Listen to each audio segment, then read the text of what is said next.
Ganpat farm house, वो farm house जो कि आपको याद दिलाता है प्रकृति की,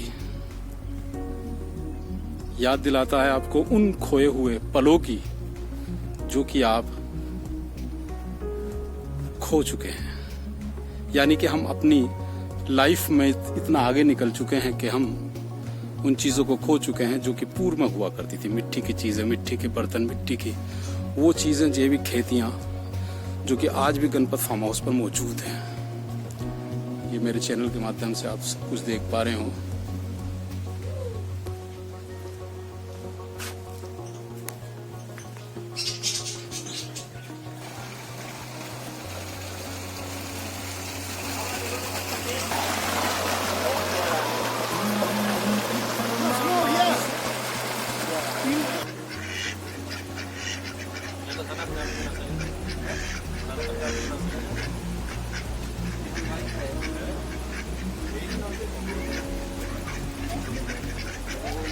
नाजिम बेग अपने चैनल में सभी दर्शकों का स्वागत करता हूं। आप देख रहे हैं आपका अपना चैनल बिग न्यूज से। मेरे साथ निरंतर बने रहे, क्योंकि मैं आज जहांगीराबाद क्षेत्र के जाड़ोल पर लेकर आया हूं, जहाँ तेगोरा गांव होता है। वहां गणपत फार्म हाउस है, जो कि पीछे बोर्ड दिखाई दे पा रहा। वाकई जो इस पर लिखा हुआ है प्राकृतिक खेती, जैविक खेती, और यहाँ आप आज जब आएंगे तो आपको वाकई एहसास होगा कि हम जो पुरानी चीजें छोड़ चुके हैं, कुल्हड़ की चाय, मिट्टी के बर्तन में खाना, चूल्हे पर खाना बनाना, ये सारी चीजें यहां मौजूद है। एक छोटे से फार्म हाउस में वो सब चीजें मौजूद हैं जो आप फैमिली के साथ एंजॉयमेंट कर सकते हैं। जो आप, मैं समझता हूं कि हमारे क्षेत्र से दूर जाना चाहते हैं, हिल स्टेशन की तलाश करते हैं, लेकिन जब यहां आएंगे आप, वो सारी चीजें आपको व्यवस्थाएं के तौर पर मौजूद है। वो छोटा स्विमिंग पूल भी मौजूद है, जहां आप अगर गर्मी की तपिश है तो वहां अपने जिस्म को ठंडा कर सकते हैं। वो प्राकृतिक खेती है जो जैविक खाद से होती है, जो हमारे शरीर को, हमारे स्वास्थ्य को लाभदायक है और शरीर के लिए ताकतवर भी होती है। तो चलिए मेरे दोस्तों, मैं अबू जी यहाँ के ओनर से आपकी बात कराऊंगा और यहाँ किस तरीके की व्यवस्थाएं हैं वो भी आपको दिखाऊंगा। चलिए मेरे साथ, अब मैं आपको उन्हीं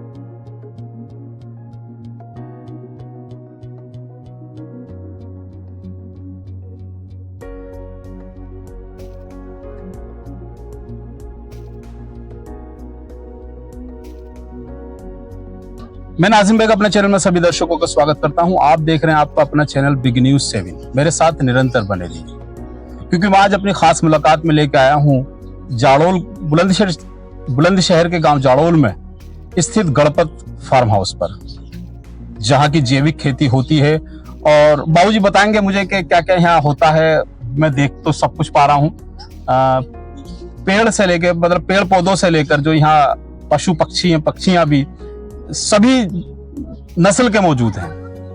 क्या क्या चीजें हैं, गणपत फार्म हाउस के ऑनर हैं, मालिक हैं। मैं उन्हीं से आपकी अब जानकारी करता हूँ। बाबूजी क्या नाम लिखते हैं आप? मैं सुशील कुमार कंसल। जी जी। बिग न्यूज का पहले बहुत बहुत आभार, धन्यवाद कि आप जहांगीराबाद से चलकर मेरे इस छोटे से सेटअप पर आए। आपका फिर दोबारा बहुत बहुत धन्यवाद। आपके सभी दर्शकों का मैं बहुत बहुत आभार करता हूँ, स्वागत करता हूँ। मेरा उद्देश्य कोरोना काल में, मेरी ये पैतृक जमीन है, भट्टे का व्यवसाय था, आम वगैरह के बाग है मेरा पैतृक जी। उसमें ये गया कि जैसे मोदी जी कहते थे कि भाई अपना सेटअप, मैंने कोरोना काल में इसको शुरू किया। 2.5-3 साल हुए। सब तरीके के पास मेरे पास पेड़ हैं। चंदन का पेड़ है, रुद्राक्ष का पेड़ है, कमल लगा हुआ है, कल्प वृक्ष का पेड़ केवल बुलंदशहर में 2 ही जगह है मेरे पास है, या हमारी जो डीएम रही थी बी चंद्रकला जी, उन्होंने निमाश में लगवाया हुआ है। उन्हीं की अखरोट है मेरे पास, चंदन है। पक्षियों में मेरे पास कड़कनाथ मुर्गा है, राजहंस है, बत्तख हैं, खरगोश हैं, गिनी पिग हैं, लखा कबूतर है, जो आपने कभी फिल्मों में देखे होंगे, वो है मेरे पास। और इसकी बुकिंग के नाम पर मेरा चैनल है, वो यूट्यूब चैनल है मेरा, गणपत फार्म हाउस के नाम से। बुकिंग जरूर करता हूं जिससे 2 परिवार आपस में ना मिलें। लेकिन मेरा सब कुछ यहाँ निःशुल्क है। जाड़ों में मक्का की रोटी, पालक का साग और आलू दिलवाता हूँ। अच्छा बाबूजी, ये आपने जब कोरोना काल में करा था तो क्या उद्देश्य था आपका इसको? मेरा भाई साहब उद्देश्य ये था कि लोगों को स्वच्छ वातावरण मिले, उसके लिए कुछ चीज जो शहर से 20-25 किलोमीटर दूर चल के आएंगे उनको कुछ चीज ऐसी मिले कि जो देखने को मिले। उसके लिए मैंने पशु पक्षी पाले यहाँ। मेरे पास कपला गाय भी है जिसके दोनों सींग हिलते हैं, जी जी, जिसको बताते हैं कि जहाँ पलती है वहां की मिट्टी भी बहुत स्वच्छ हो जाती है, पवित्र हो जाती पवित्र हो जाती है। एक दफे मेरे मित्र दिल्ली से आए हुए थे, पूरे दिन बिजली ना आने के कारण वो बड़े निराश हुए। उसके बाद मैंने प्रतिज्ञा ली कि मैं यहाँ जनरेटर लगाऊं। कोशिश ये करता हूँ कि कोई मेरे पास आए तो मैं बुलंदशहर रहता हूँ वैसे, जी जी, लेकिन मैं अक्सर उम्मीद करता हूँ कि कोई मेरे पास यहाँ आए तो उसके साथ मिलने अवश्य आऊं, विचार अपने साझा कर सकूं। विचार साझा कर सकूं। मैं जैविक खेती कराता हूँ। बड़े भाई संजीव कुमार जी निसुरखा वालों ने से प्रेरणा लेकर मैंने जी। जैविक खेती शुरू करी। गाय के गोबर से, आप दर्शकों को बताना चाहता हूँ, गुड़ मेरा बिल्कुल नहीं रुकता, जितना बनाता हूँ उसी दिन बिक जाता है। गेहूं मेरे पास आज मेरे खाने के लिए भी नहीं बचा। गन्ना बोता हूँ, धान बोता हूँ, चावल के लिए अच्छी वैरायटी का धान है मेरे पास। ये सब जैविक खेती से? जैविक खेती है, 80% जैविक कर चुका हूँ। जैविक खेती के लिए मैं किसान भाइयों से ये कहना चाहूंगा कि जैविक खेती एक संग ना शुरू करें। पहले 25-25% को 4 भागों में बांटें। पहली साल आपको नुकसान रहेगा, दूसरी साल कुछ बचेगा। तो जो जैविक खेती एक संग करते हैं, बोनसाई मैंने भाई साहब को दिखाए, बहुत सारे मेरे पे बोनसाई हैं। 20-20 साल के बरगद के पेड़ बोनसाई बने हुए हैं। आप भी का भी स्वागत है, आप भी कभी आ सकते हैं। अच्छा, जैविक खेती से लोगों में भावना है कि हमारा नुकसान होता है, तो क्या आपने ये बात बताई कि पहले नुकसान जरा पहला थोड़ी सी फायदा कम रहेगा? पहली साल आपको फायदा कम रहेगा, क्योंकि जो उसके अंदर केंचुए पैदा होंगे उसमें थोड़ा टाइम लगेगा। उसके बाद धीरे धीरे जैसे जैसे वो केंचुए जमीन को पकड़ते चले जाएंगे वैसे वैसे काफी फायदा होगा। अच्छा, ये हमारे शरीर को भी फायदा देती हैं, सब चीजें बहुत फायदा देती हैं। जो हम ये डाई यूरिया जो खाते हैं, ये तो जहर तो है, ये जी जी, ये प्योरली जहर है। ये बात बिल्कुल सही कह रहे हैं कि जैविक खेती और जैविक खेती किसी जो उपजाऊ होते हैं, तो सारी चीजें हम जैसे सब्जियां हो, गेहूं हो, धान हो, जो बाबूजी बोते हैं, अगर हम सभी अपनी खेतियों में जैविक खेती का प्रयोग करें, जैविक खाद का प्रयोग करें, तो जो उनसे होने वाली उत्पाद है हमें वो शायद स्टार्टिंग में तो लगेगा कि हमें नुकसान हो रहा है, लेकिन उसके बाद जो फायदा होगा वो शायद दिनों रात दुगनी जैसा होगा फायदा, क्योंकि आप जब बता रहे हैं कि मुझ पर आज खाने को गेहूं भी नहीं, मेरे पास सब केवल इसी वजह से कि आप जैविक खेती का है। अच्छा, जैसे मैंने यहाँ देखे बहुत बहुत पुराने पौधे भी हैं और देख पा रहा हूँ कि आपने जैसे चंदन भी है यहाँ। चंदन हमें कहीं आसपास देखने को नहीं मिलता, लेकिन आपने उस चंदन को भी यहाँ बो रखा है। तो ये चंदन कौन सा है? लाल चंदन होता है? दोनों तरीके के चंदन है सर, सफेद चंदन भी है, लाल चंदन भी है। मैं आपको एक बात और बता दूं, ये भी लोगों की भ्रांति है कि चंदन पर सांप आता है। जी जी, ये केवल मोदी जी की मेहरबानी है कि जो उन्होंने चंदन पर बैन हटा दिया। पहले ये तमिलनाडु की तरफ ही होता था, वहां इसका व्यापार था, बहुत बड़े बड़े तस्कर थे, लेकिन उनकी मेहरबानी से अब कोई भी चंदन के पेड़ लगा सकता है। लेकिन इन सब खेती के लिए आपको थोड़ा धैर्य रखना पड़ेगा। मेरे पास राजहंस भी हैं, पेड़ों पर झोंपड़ी भी मैंने बना रखी है, केवल इसलिए कि लोग बाग खेती के प्रति अपना रुझान करें। आने वाले समय पे मेरा हैदराबाद से लकड़ी का कोलू, जो पहले कभी बैलों से चलते थे, इमली की लकड़ी होती थी, वो भी अब आ चुका है मेरे पास। फिटिंग होनी बाकी रह गई है। पीली सरसों है मेरे पास जैविक, उसका तेल भी मैं लोगों को उपलब्ध कराऊंगा। मेरा केवल उद्देश्य है कि लोगों का यूरिया डाई की तरफ ध्यान ना जाकर प्राकृतिक चीजों पर ध्यान अर्पित करें। अच्छा बाबूजी, जैसे जिस आप इस फार्म हाउस का निर्माण कर रहे होंगे, ऐसी अद्भुत चीजों को आप यहाँ लेकर आ रहे होंगे, तो कुछ लोगों के मन में विचार भी आया होगा कि बाबूजी ये क्या कर रहे हैं, किस चीजों में पढ़ रहे हैं। घर परिवार में भी कहते हो कभी कि आप वहां जाते हैं, इन सारी चीजों का क्या मतलब है आज के टाइम में? भाई साहब, प्रभु की दी हुई मेरी खानदानी, मेरे पिता जी की जमीन है। मैंने तो बहुत थोड़ी खरीदी थी, हम लोगों का तो भट्टे का रोजगार है जी। लेकिन यही एक मन में विचार आया कि भाई क्यों ना कुछ अलग करा जाए। मेरे दो एक छोटा भाई है, मेरे एक बड़ा भाई है, वो भी इसमें पूरा सहयोग देते हैं। हर प्रकार का उनका सहयोग रहता है। सब पर परिवार संयुक्त परिवार है। हम बता रहे हैं कि संयुक्त परिवार है और संयुक्त रूप से हम यहाँ पर सब एक साथ मिलकर बैठकर खाते हैं और भोजन भी करते हैं, और जो खेती है उसको भी करते हैं। जैविक खेती जो है हमारी, इसको भी लेकर हम सब यहाँ मिलजुल कर काम करते हैं और आगे के लोगों को संदेश भी दे रहे हैं कि जैविक खेती की तरफ मूवमेंट करें, जैविक खेती की तरफ मुड़ें, क्योंकि इससे फायदे बहुत ज्यादा हैं। शायद आपके समझ से वो दूर हो। क्या कहना चाहते हैं बाबूजी, जो जैसे यहाँ फैमिली में आप आइए, मेरे पास आइए, देखिए मेरी खेती को, देखिए, कोई दिक्कत नहीं है। मेरा फोन नंबर है भाई साहब के, उस पर लिंक पे आ जाएगा नंबर। कभी भी आप मुझे टेलीफोन करें, मैं आपको पूरा सहयोग करूंगा, पूरा ध्यान दूंगा। अच्छा, कोई फैमिली पर्पज यहाँ आना चाहता है तो उसके लिए क्या चार्जेस होते हैं? कुछ नहीं, निःशुल्क है, सब कुछ निःशुल्क है। लेकिन केवल आप कुछ खाना पीना चाहेंगे तो उसके लिए आपको जो कैटर्स है, मैं आपको नंबर दे दूंगा, उससे आप संपर्क कर लीजिएगा, और जो उसका चार्ज है, नॉमिनल चार्ज वो मिलेगा। अगर आप कुल्हड़ में, सकोरे में भी खाना चाहेंगे पुरानी तरीके से, वो भी सब बैठ के भी खाने का इंतजाम है, सब कुछ है।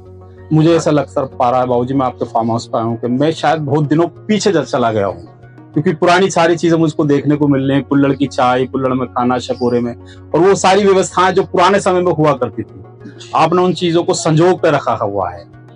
तो क्या कहना चाहते हैं उन दर्शकों से आप हमारे चैनल के माध्यम से, कि वो इन चीजों को घर पे भी कर सकते हैं? क्योंकि हम घर पे कर सकते हैं। मैंने आपको अभी प्लास्टिक की बोतलें दिखाई थी जो वेस्ट होती है, हम फेंक देते हैं, कोल्ड ड्रिंक पीकर। कोल्ड ड्रिंक पी के फेंक देते हैं, उन्हें फेंकिए मत, उनके अंदर आप पिन्नी भर दीजिए।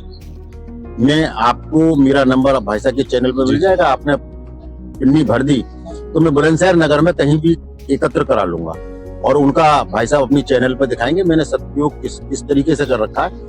हम अपने घर पे भी टांग सकते हैं। भारत को प्रदूषण मुक्त बना सकते हैं। जैसे कहा भी जाता है कि प्लास्टिक के, मैं आपके यहाँ देख रहा हूँ कि प्लास्टिक के जो कुछ आइटम होते हैं उसमें पौधे नहीं होते हैं, ऐसा भी कुछ होता है? नहीं, ऐसा कुछ नहीं। आप देखिए मेरे यहाँ गमले कितने लगे हुए हैं प्लास्टिक के। प्लास्टिकों में खूब पेड़ पौधे होते हैं। बड़ी बड़ी बोतलों को आप छीट करके उन्हें बना सकते हैं। वेस्टेज पाइप भी दिखाएंगे भाई साहब, उसमें मैंने गुलदफेरिया लगा रखी, सब चीज होती है, ऐसी कोई दिक्कत नहीं है। बाबूजी बता रहे हैं कि सब चीज आप कर सकते हैं अगर आपके मन में करने की इच्छा हो। इच्छा के बदौलत आप सब कुछ कर सकते हैं। जैसे कि मैंने यहाँ देखा प्लास्टिक की बोतलों में, बाबूजी ने बताया कि आप प्लास्टिक की बोतलों को फेंके नहीं, प्लास्टिक की बोतलों को उसमें कागज भर कर रखें, मैं वहां से अरेंज करा भी लूंगा। कागज नहीं भाई साहब, प्लास्टिक भी आप भर के रखें, प्लास्टिक थूक लें उसमें और मैं आपको दे दूंगा। अगर किसी को खाली बोतल की दिक्कत है तो मैं खाली बोतल उसे प्राप्त करा दूंगा बुलंदशहर नगर में। हाँ, सुंदरता, वाकई सुंदरता किस तरीके से दिखी जा सकती है उस प्लास्टिक की बोतल के माध्यम से, वो भी मैं आपको दिखाऊंगा। अभी आपके चैनल की मार्फत में अभी आपको तंदूरी चाय दिखाऊंगा, जो हम तंदूरी चाय अपने मेहमानों को यहाँ सर्व कराते हैं। तंदूरी चाय भी आपको मैं अभी पीऊंगा और बाबूजी मुझे पिलाएंगे। और मैं आपको बताना चाहता हूँ कि एक बार अगर आप कहीं गणपत फार्म हाउस आना चाहते हैं, कॉन्टेक्ट नंबर भी दे रहे हैं, बाबूजी कह भी रहे हैं कि आप परिवार के साथ आना चाहते हैं, सब कुछ निःशुल्क है, लेकिन जो खर्चे हैं वो वहन करने होंगे आपको। लेकिन वाकई आप अगर प्रकृति का नजारा देखना चाहते हैं तो जालोल के गणपत फार्म हाउस पर जरूर आए एक बार। बाबूजी के साथ बैठकर वो चाय, कुल्हड़ की चाय का आनंद भी जरूर लें, जो कि बिल्कुल शकोरों जो टाइप में अभी देखेंगे हम, जो मिलेगी हमको प्रकृति की सारी चीजें इस फार्म हाउस पर मौजूद है। मेरे एक बार पुनः आप चैनल के माध्यम से निवेदन है उन दर्शकों से, और इस तपस्या भरी गर्मी में जो घरों से नहीं निकलना चाहते, हिल स्टेशन नहीं जाना चाहते, वो गणपत फार्म हाउस पर आए। वो चीज, वो व्यवस्थाएं, वो आपको सब यहाँ अनुकूल मिलेंगे, ये कहना है मेरे माध्यम से बाबूजी का। तो चले मेरे साथ, मैं वो चीजें आपको दिखाता हूँ जो यहाँ पर प्रकृति की तरफ उन्होंने बना रखी और लगा रखी। चलिए मेरे साथ। क्या ये अपराजिता की बेल है, इस पर आप देख रहे हैं फली आ रही हैं, फूल गर्मी की वजह से नहीं आ रहे हैं। इसकी चाय भी बहुत अच्छी बनती है। अच्छा, चाय, ये राखी बेल है, ये मेरे पास 3 कलरों में उपलब्ध है राखी बेल। अच्छा, जैसे ये प्लास्टिक में आपने पाइप में लगा रखा है, तो प्लास्टिक में कहते हैं कि प्लास्टिक में पौधे नहीं होते। वेस्टेज पाइप था मेरा, इस पर देखिए कितने अच्छे पौधे हो रहे हैं। आपको मैंने अभी जो प्लास्टिक की बोतलों के बारे में बताया था भाई साहब के चैनल की मार्फत, देखिए इसमें पिन्नी भरी हुई है, थोड़ी सुंदरता की ओर आपको आकर्षित कर रही हैं। इन्हें आप अपने घर पर चैनलों के बाहर भी टांग सकते, बहुत अच्छी लगेंगी। आइए। अच्छा, हमें आप चंदन की तरफ लेके चलें, क्योंकि चंदन एक ऐसी चीज है, चंदन एक ऐसी लकड़ी है जो कि यहाँ बता दें कि यहाँ नहीं हो सकते और उस पर बैन भी। लेकिन आपके मैंने देखा है कि चंदन, आप देखिए सर, खुद ही देखिए कितना बड़ा हो गया चंदन का पेड़। चंदन का पेड़ ऐसा पेड़ है जो सपोर्ट के बिना नहीं हो सकता। सामने आप कमल देख रहे हैं, वो जो कमल है उधर, वो कमल है, कमल खिलने वाला है। कमल खिलने वाला है, ये बोल रहा एक लाल से खला हाँ खिल गया, एक कमल है, खिल गया। इधर ये फालसे के पेड़ लगे समझ, चंदन वाली लकड़ी पर जो चंदन लिखा हुआ है, इसको थोड़ा सा जूम करके ले लो, जूम करके चंदन लिखा हुआ जो है, ये दर्शकों में दिखाना चाह रहा हूँ कि चंदन आपके यहाँ मौजूद है। लाल चंदन बता रहे, दोनों चंदन मौजूद हैं, लाल भी और सफेद भी। सफेद दूसरे बराबर में है उसके चंदन। अब मैं भाई साहब से अनुरोध करूंगा, हाँ अब वो प्लास्टिक की बोतल देखिए जो क्यारी रूप में तैयारी का रूप में दे रखे हैं। जो बेस्टेड बोतल होती है हमारे यहाँ, कोल्ड ड्रिंक पीकर हम फेंक देते हैं, लेकिन यहाँ वो मौजूद है सारी चीजें। आप देख सकते हैं क्यारी नुमा उन्होंने बनाया हुआ है। अच्छा बाबूजी, हमने ये झोपड़ी हम देख पा रहे हैं, ये आप पीछे देखिए झोपड़ी, क्योंकि ये बिल्कुल कच्ची मिट्टी की बनी हुई है, जो अंदर आपको मैं अभी लेके चलूंगा। बिल्कुल ठंडक रहती है एकदम, आप खुद महसूस करेंगे इतनी गर्मी में। जिस समय 45 एसी का यूज कर पा रहे हैं, लेकिन ये ठंडक इतनी रहेगा, ठंडी रहेगा, एसी जो है फेल हो जाएगा, फेल रहेगा। आप क्योंकि मनोरंजन के लिए हमने, देखो भाई मेरे पास ये शेर भी है, लोइन, ये सचमुच का शेर है, लेकिन मैं बताता चलूं अभी शांत बैठा है बाबूजी की वजह से। ये देखिए, ये देख पा रहे होंगे आप मेरे चैनल के माध्यम से, ये सब चीजें यहाँ अवेलेबल हैं। और आ जाओ शेर, तुम पीछे आ जाओ, घबराइए मत, डरो मत, ये काटेगा नहीं। बाबूजी ने बांध रखा है इसको। मनी प्लांट का पत्ता कितना बड़ा हो जाता है। हाँ, ये हमने छोटे छोटे देखे हमारे घरों में, आंगन में होते हैं, लेकिन यहाँ मनी प्लांट जो है, मैं तो आपको कहूंगा अगर आपके घर की छत पर भी जगह है कहीं, तो आप भी जो है अपने घर पर बिजली बचाने के लिए ऐसी झोपड़ी डलवाएं। अब मैं आपको लेकर चलता हूँ खरगोश, शायद आपने नहीं देखे हों, लेकिन ये खरगोश हैं, देखिए कितने सारे खरगोश हैं। खरगोशों के संग जो छोटे छोटे हैं, गिनी पिग हैं। गिनी पिग, हाँ जी, अच्छा अच्छा। ये अमेरिका में पाए जाते हैं वैसे, क्योंकि ये सब सब्जी वगैरह के छिलके वगैरह खा लेते हैं। इधर देखिए आप, चिड़िया वगैरह देखिए कितने तरीके के पास तोते हैं, चिड़िया हैं। ये तोते चिड़िया मैं दिखा पा रहा हूँ आपके, जो कि आप देख पा रहे हो कितने सुंदर दिखाई दे पा रहे हैं। चिड़िया हैं, तोते हैं, ये छोटी छोटी चिड़िया, अब ये सब आप देख पा रहे हो, बड़ी सुंदर लग रही हैं। जा आप एंजॉय हो रहा है यहाँ गर्मी का। बाबूजी के यहाँ एक फार्म हाउस, स्विमिंग पूल, जिसको मिनी स्विमिंग पूल हम कह सकते हैं, वो भी यहाँ मौजूद है। और आप देख पा रहे हैं सब एंजॉय भी कर रहे हैं यहाँ पर आकर, गर्मियों का लुत्फ उठा रहे हैं। ये सब चीजें हैं।